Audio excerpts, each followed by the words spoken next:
It's another Fair Folk Friday, and today's Fair Folk Friday is a request from one of my mutuals. The story of Tego Kane and the corpse. This is a fascinating story with a lot of implications. It takes place in County Leitrim, where Tego Kane was the son of a very rich farmer, but was very not commitful of his new status as an adult, and had not been so for quite some time, as it was about time that his father was very sickly and very possibly not long for this earth. Tego Kane had very much a personality of a want to attract attention. Whether it was good or bad seemed irrelevant.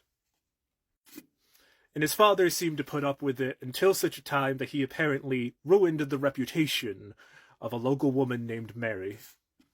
His father basically said, "You either marry this girl, settle down, and start acting like an adult, or I give my land and my fortune to your cousin." Now, Tego Kane was in love with Mary, but being forced to do so, especially seemingly so soon, in a lot of the translations it says that he fully intended to marry Mary, just not yet. And because he was being rushed, he seemed to act more childish about it, which is kind of the whole problem of his attitude in this story. And after the argument with his father, he goes off to cool his head as to not react harshly to the wise and famously unbendable old man. And on this walk, he came across 20 figures that were no taller than 3.5 feet high, and many of them had grey skin, a feature very common in Irish fairfolk. He did not recognize them, but they knew his name, Tego Kane. "It is very fortunate that you come upon us now. In fact, it's about time that you meet us." And before him, they dropped a corpse, and they tasked him with finding a grave for it, and he must carry the corpse on his back to the graveyards nearby to bury the body. He carries the corpse on his back, and it begins to talk to him in the voice of a woman. They go to the nearest cemetery, and there is an experience there that I won't go into, so you can go read it yourself. But there's no grave there, and he ends up carrying this literal dead weight across many cemeteries, having some form of experience at each cemetery. And all of these experiences are very, dramatic and probably traumatic. But all of them in some way end up being a lesson for Tego Kane.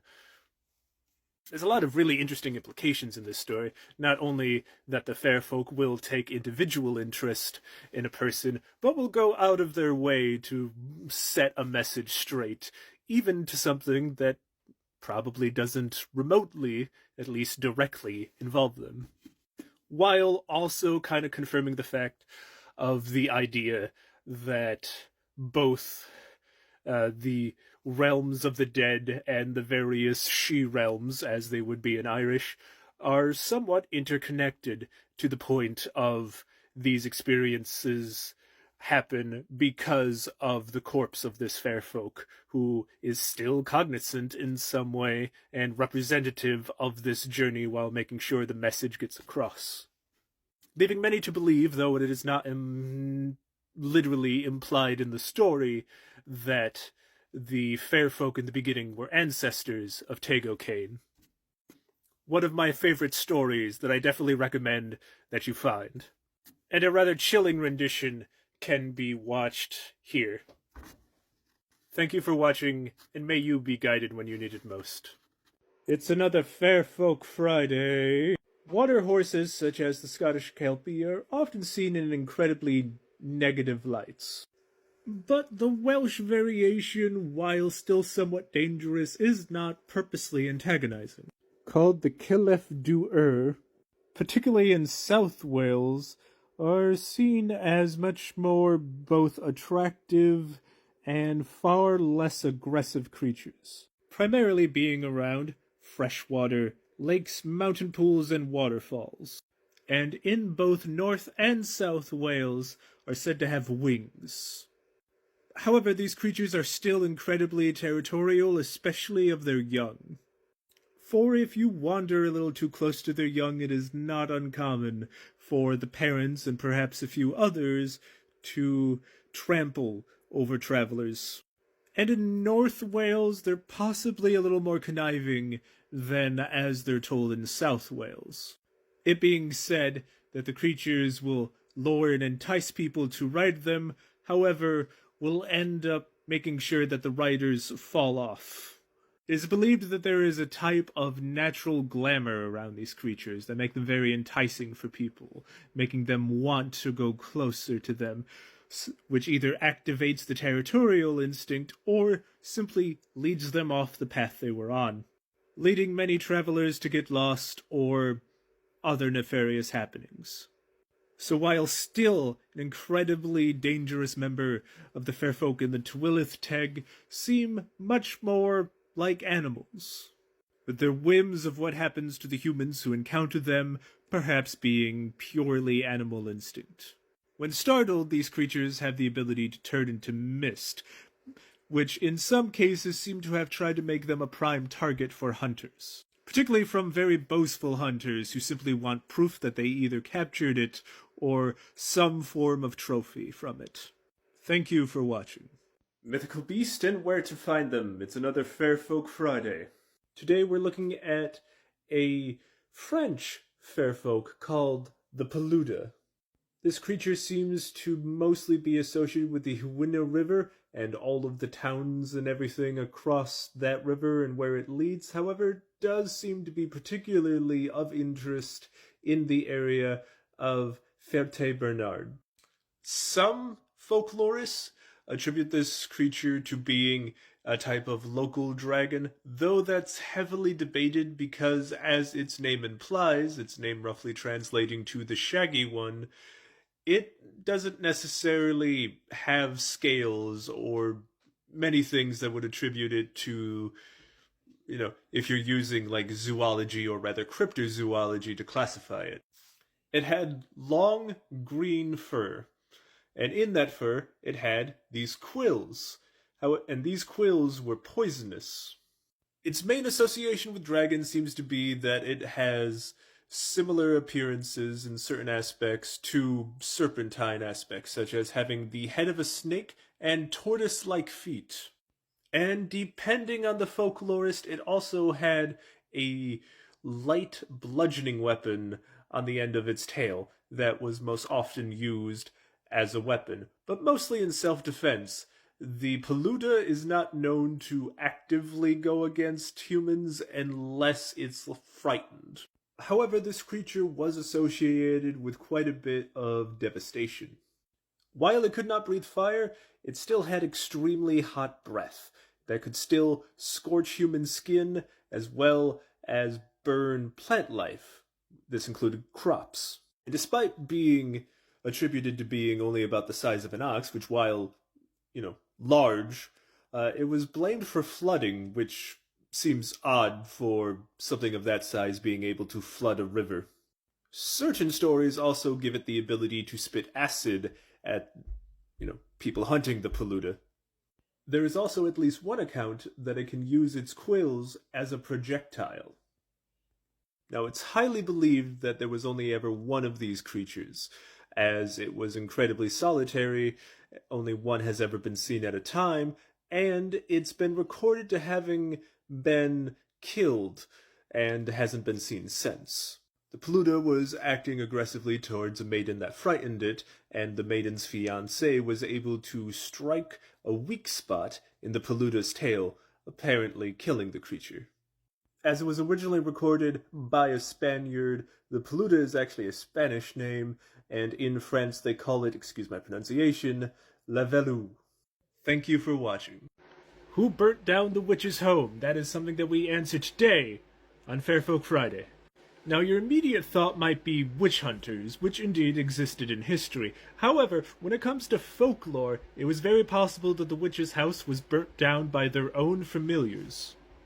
Would you do that to me, boy? Would you? Specifically in German folklore, one of the main identifiers of being a witch was having a small dragon-like familiar called a Drache, which directly translates to dragon, and I am probably slightly overpronouncing.